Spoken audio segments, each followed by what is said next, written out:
Bríd Smith. Thanks very much. Thanks everybody for coming along and giving your thoughts and your work. I want to ask first of all of the Department of the Environment and Climate and Communications.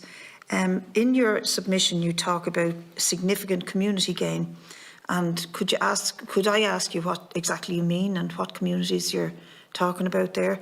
Also, there's licences for legacy projects that are out there and that are, I believe, are first to be allowed to go ahead with renewable projects.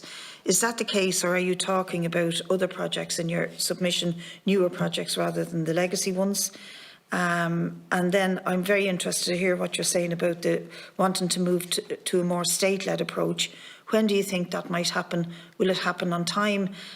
Or will we end up with a situation where the developers will be actually leading the development of renewable energy when they choose to invest in something or not? How will the state ensure that it happens if they say, no, we're not investing in this particular thing? Because our aim is very ambitious by 2030, given where we're coming from.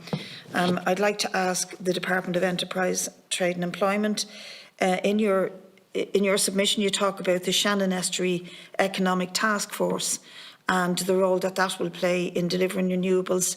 But we have a concern that, and I think the government parties have a concern, that LNG planning permission may be awarded, because even your own party chair has put a bill forward to stop it happening in the future. How would that impact on your plans for the Shannon Estuary Economic Task Force if the Shannon LNG planning application was awarded by Bord Pleanála? And my final question is on the EU taxonomy, because I think it flies in the face of everything we heard from the latest IPCC report, that we would even be considering reliance on fossil fuels and nuclear into the future, given how frightening that report was. But really what I want to, again, on LNGs to get at here is the impact of the war on Ukraine going to hurt our climate targets, and is it going to allow for massive importation of LNGs from the US? I read an article in the Washington Post where LNGs are flowing out of the US now, where previously they couldn't export them, and most of it is coming to Europe. And how does that look for us here for Spring Island? Thanks, That's Deputy. it, really. Thank you. Quite a few questions, I think, for Department of Environment and Climate, and then I'll go to Enterprise and Trade and Employment. Okay, I'll start on this one. The first question, I think, was in relation to community gain.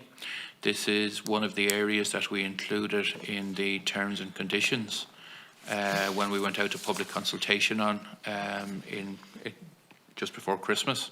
So that is something we are looking at in respect of how the system will operate for the offshore wind projects, because we're conscious that any community benefit payments from offshore wind projects will be significantly bigger in volume and nature than any of the smaller onshore projects would be. So we are looking to put a structure in place so that we can ensure that the relevant communities would benefit from the large-scale projects as they become operational. So, Martina?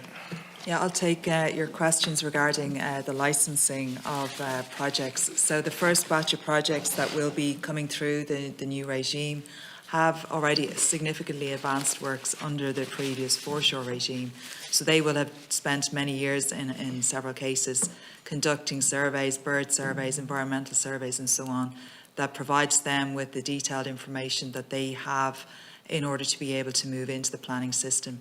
So a protocol was agreed 2 years ago between the Minister for Housing and the Minister for the Environment to enable those projects to transition over to the new regime, which provides a lot of benefits for the state in that we have a much more streamlined, progressive regime that is going to be used to assess these applications.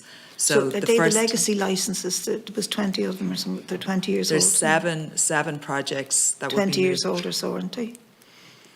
Some of them will go back a number of years. Some of them are more recent than that. Okay. But the point to make clear is that these projects will be fully assessed under the new regime. So what they have agreed is entry into the new system. So when they come into the Minister for the Environment to apply for a maritime area consent, if they are deemed viable developers in terms of they have the financial and technical capability, they will give up any foreshore lease that they already have in return for being granted a maritime area consent, and that then allows the gateway into the planning system. So they will then go into An Bord Pleanála, and the projects will have to be fully assessed from all environmental considerations along with planning considerations, and there'll be public consultation as part of that. So essentially they're moving from the old regime into the new, but will still be fully assessed. So as we mentioned earlier, there is also a consultation open at the moment on how we might best identify the second batch of projects. So in order to meet the 2030 targets, the projects need a number of years to be developed, typically 7 or more years. So to meet the 2030 targets, we have to get projects into the pipeline as soon as possible. So that phase 2 consultation is currently open, and that is open to everyone to contribute thinking on how we identify the most appropriate projects to move into the new system. So again, the intention has to be to ensure the most viable projects get into the planning system so that we don't clog up the system with projects that are not realistic. So in terms of the state-led approach, so we have to move forward in order to meet the 2030 targets in getting these projects into the development pipeline, at the same time as developing and figuring out the best approach to that state-led regime. But all of the work that we're carrying out this year on the Offshore Renewable Energy Development Plan, so looking at the opportunities and constraints, all of that information we're aiming to have that complete by the end of this year or January 2023. That information will be available and will be used as part of that second projects that progress through the development pipeline.